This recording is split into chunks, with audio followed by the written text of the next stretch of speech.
Hey everyone, John Doyle from OptixEQ. I'm going to go and review two races tomorrow. Keeneland, October the 19th. It's going to be races 4 and 5. But before I get into that, I want to just let you know that the Breeders' Cup pre-entries are available on Optix. I don't have a button for it, but if you just go and buy, if you're going to buy it, it's not going to be much different in terms of this. Just is going to be a button so that you can get the two races. But if you wanted to buy a daily, a weekly, you just go to that.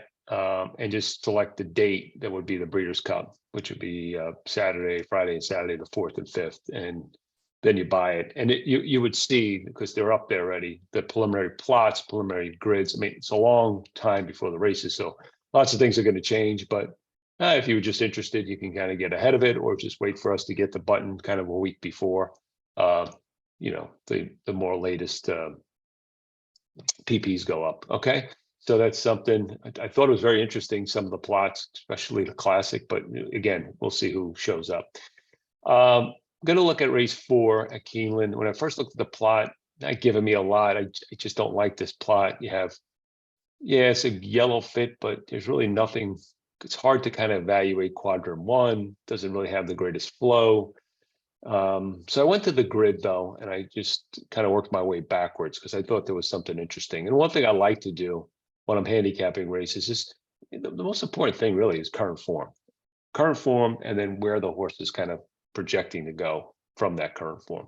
So I like to look at current form cycle, which is 45 days. And you can see that, from a figure standpoint, 79 looks like the best figure. It comes in a race at this level for the #1 Gold Heritage. So, okay, horse looks fine. I would take a look at that horse. Do I expect more upside, or is that really kind of where the horse is? He ran a third, 79. It kind of looks like it's in range, kind of the middle part of the range. So, maybe that's the quality of this race. I don't know. You can look at #2, 48 last time. Had some minor trouble, but that's kind of weak. 53 this race looks below the level for the 3, so this horse doesn't look like really a contender. 4 ran a wide trip. 71 looks like he's dropping, so that's a horse you want to take a look at, maybe a little bit more closely. Horse below the level here is C. You got a couple of horses that the 5 and 6 who haven't run, so their kind of form is up in the air. And then you have the C on this horse. This horse is dropping.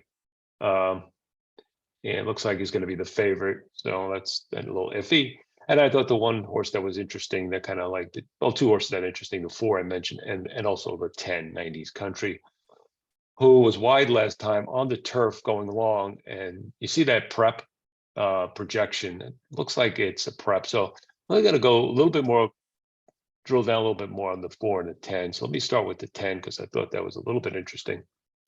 Let me get my trusty dusty. Okay, so let's look at this horse. Debuts on the dirt going 5.5, runs a good effort in a debut, comes right back, wins. Now did get the benefit of a bias, but still ran a B+. This was a big effort. So they put this horse, move him to fairgrounds, but it's 244 days. So that's something, that race taking something out of him. Comes back wide, no finish, runs a 77. But then comes back second off a lap and runs a good race. It runs an 87, finishes 3rd. Looks like he's back on track. And then catches mud. So maybe that's just something that he didn't like that time.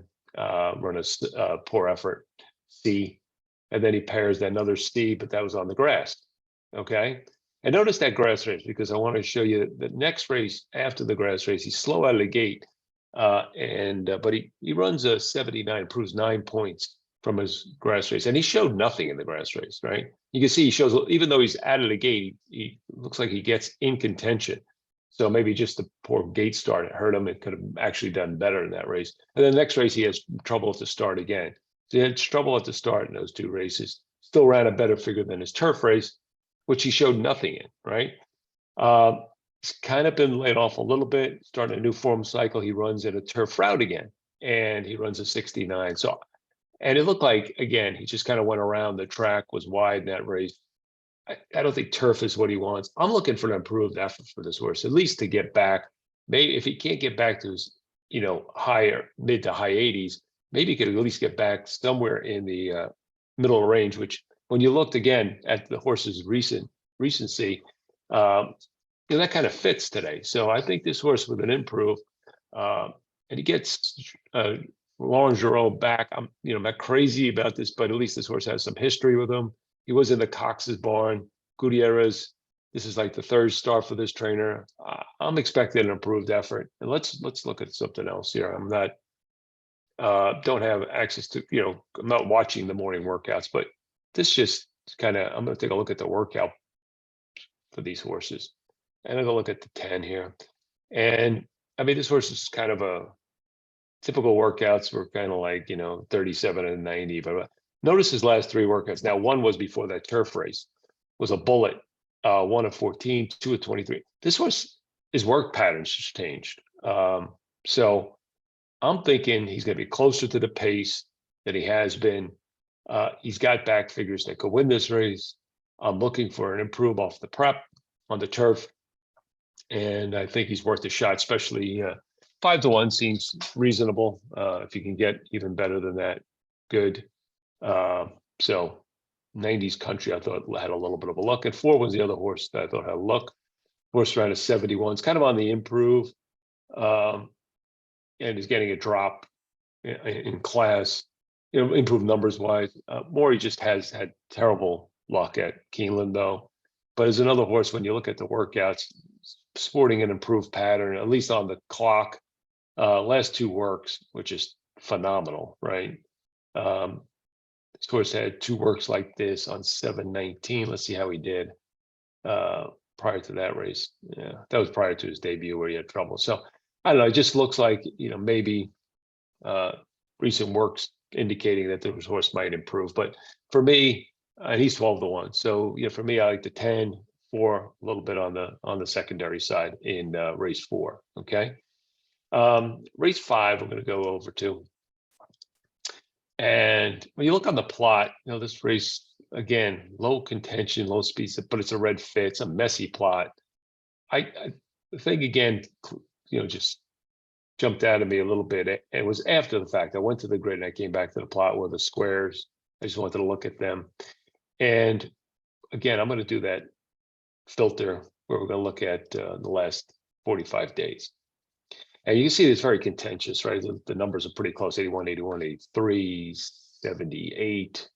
Okay.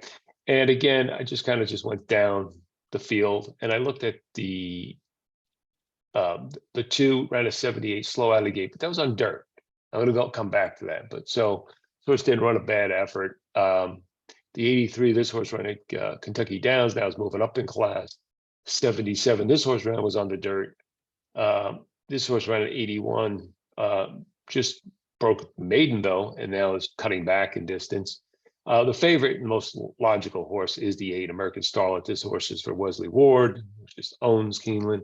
This horse is cutting back a little bit in distance. That's what we projected this horse should do. This horse is the class of the race. So needless to say, the 8 is a horse that you want to include in all the slots, especially first and second in this race. But I thought a long shot look was the 2. And he's one of those big squares. Maybe he's picking up pieces late. Let me just drill down a little bit more on the 2. Okay, so this is a horse that is getting back on, I think, his preferred surface, or her preferred surface. She ran her biggest race was on the grass where she came off the pace. And that 94 would compete very well here, obviously. The 78 and the 68, the last 2 times have been on the dirt. This is the only dirt form this horse has. So, obviously they never thought the dirt for this horse because, that was the first time he's on it. So I just think the improve plus the move back to the preferred surface, I think is going to be another move forward for this horse. This horse, okay, even if you take this outlier kind of number out, still could run in the high 80s, right? So maybe this horse with an 87, 86 can be very competitive, especially underneath the favorite in this race, number 8. So for me, I like the 2, in my opinion, as a horse that could compete in the exotics underneath, and he's 15-1. And when you just to go back to the grid again with the last few last 45 days. When you kind of compare them to the other squares, the 4 is 4.5 to 1, and the 7 is 3 to 1. I just think that horse is, has value here in this slot. So for me, in second opinion, exotic underneath.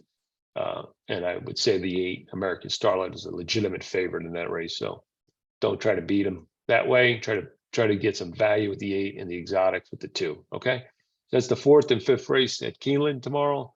Hope you enjoy this. Again, check us out on Twitter at OptixEQ, and also go to OptixEQ.com and pick up your Breeders' Cup package. And yeah, it should be a great Breeders' Cup. Looking forward to exciting.